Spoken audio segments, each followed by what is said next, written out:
하고 갖다 주실 것 같아요.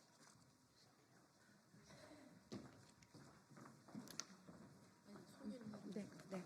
관칠 맨 끝에.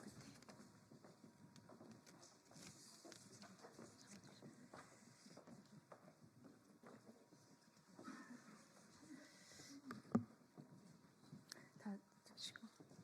네. 안녕하십니까. 국민의힘 조배수 의원입니다. 인사드리겠습니다.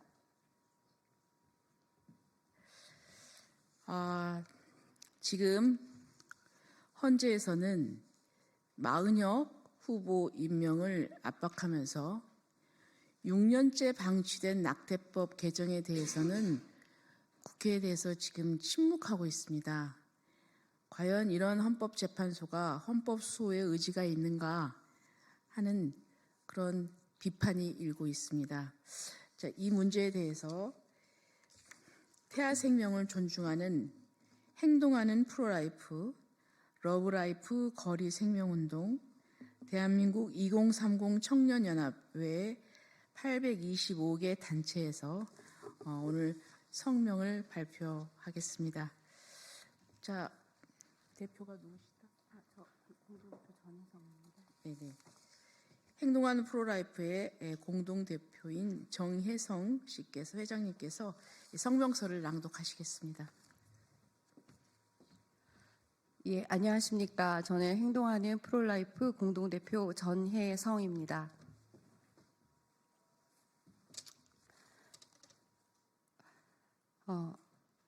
성명서 낭독하도록 하겠습니다. 마은혁 후보 임명을 압박하면서 6년째 방치된 낙태법 개정에는 침묵하는 헌법재판소는 헌법 수호의 의지가 있는가? 지난 2월 27일 헌법재판소는 우원식 국회의장이 최상목 대행을 상대로 낸 권한쟁의 심판 사건에서 재판관 전원일치로 청구인인 국회 측 청구를 인용하였습니다. 헌재는 피청구인인 최상목 대행이 청구인 국회가 24년 12월 26일 헌법재판관으로 선출한 마은혁 후보를 임명하지 않은 부작위가 헌법에 부여된 국회의 선출을 통한 헌재 구성 권한을 침해하였다고 판결한 것입니다. 마은혁은 여야 합의 없이 민주당이 독단적으로 표결한 후보임에도 불구하고 헌재가 마 후보를 임명하라는 판결을 한 것은 정치적 중립을 어긴 부당한 처사입니다. 이와 같이 대통령 탄핵 심판을 진행하는 과정에서 헌법재판소가 드러낸 편향성과 모순은 한두 가지가 아닙니다. 현재 우리나라에는 태아의 생명을 보호하는 법이 없어 임신 34주, 36주 태아도 낙태되어 강제로 죽어가고 있습니다. 부끄럽게도 OECD 국가 중에서 임신 36주 태아를 자유롭게 낙태해서 죽일 수 있는 나라는 한국밖에 없습니다. 이런 사태에 가장 책임감을 느껴야 하는 기관은 바로 국회와 헌법재판소입니다. 2019년 4월 11일 헌법재판소는 형법의 낙태죄 일부의 위헌 요소가 있다며 헌법 불합치 판결을 내린 바 있습니다. 또한 2019년 당시 헌법 불합치 판결과 함께 헌재는 2020년 말까지 국회가 낙태 관련 법안을 개정하도록 요구했지만 국회는 이 같은 헌재의 요구를 무시하고 6년이 지난 지금까지 낙태법을 개정하지 않고 있습니다. 중요한 입법을 손 놓은 국회의 직무유기도 큰 문제이지만 형법 일부에 헌법 불합치라는 구멍을 내놓고 법 개정을 하지 않고 있는 국회에 대해서 입도 벙긋하지 않는 헌재의 무책임한 태도는 더욱 심각하다고 할 수 있습니다. 마 후보자의 임명에 대해서는 국회와 최상목 대행을 강하게 압박하면서 입법 시한이 도과한 지 5년이 넘도록 낙태법 개정에 손을 놓고 있는 국회에는 입을 굳게 다물어 온 헌재의 이중적이고 불공정한 태도는 무엇을 보여주고 있는 것입니까? 결국 헌재는 헌법을 수호하려는 의지보다 자신들이 속한 조직이나 정치적 이익에만 관심이 있음을 드러낸 것 아닙니까? 특히 일부 헌법재판관들의 작태를 보면 그들과 거대 야당이 카르텔을 형성하여 공동의 정치적 목적을 위하여 헌법재판을 이용하고 있는 것이 아닌가 하는 강한 의심이 듭니다. 지금 헌재가 마은혁 후보 임명에 대해 국회를 강하게 압박하고 있는 논리를 왜 지난 5년간 국회에 들이대지 않았습니까? 지금의 논리대로라면 헌재는 국회를 향해 헌법과 법률을 어기고 낙태법 개정을 왜 뭉개고 있는지 계속 경고하며 압박했어야 합니다.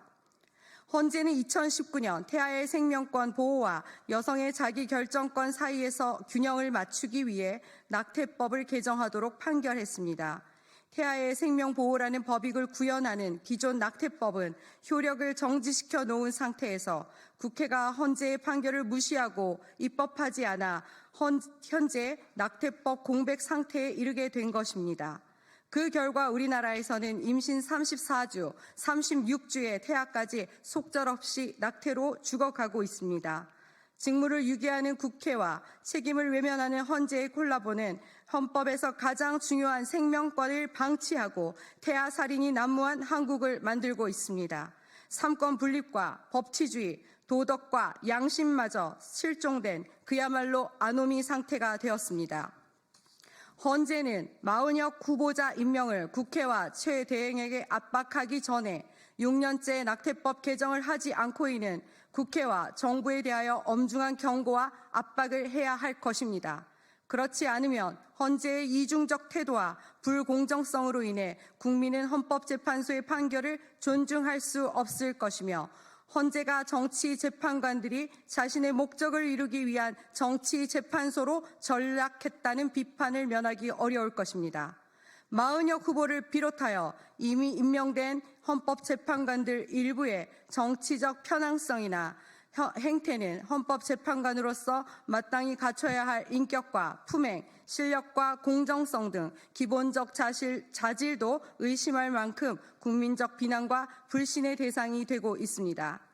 이런 부적격 헌법재판관들이 국가적으로 위중한 대통령 탄핵 재판을 파행적으로 진행하는 모습에 헌법재판소는 이미 국민의 신뢰를 잃고 말았습니다. 이미 드러난 수많은 절차적 위법을 묵과한 채 탄핵 재판을 이어간다면 국민적 분노와 저항은 거셀 것입니다. 지금 당장 부당한 탄핵 심판을 중단하고 6년째 손 놓고 있는 낙태법 개정을 신속하게 추진하도록 국회에 엄중히 경고함으로써 헌법을 수호하는 기관으로서 책무를 다할 것을 강력히 촉구합니다. 2025년 3월 6일 행동하는 프로라이프, 러브라이프 거리생명운동, 대한민국 2030 청년연합회 825개 단체 일동 이상입니다.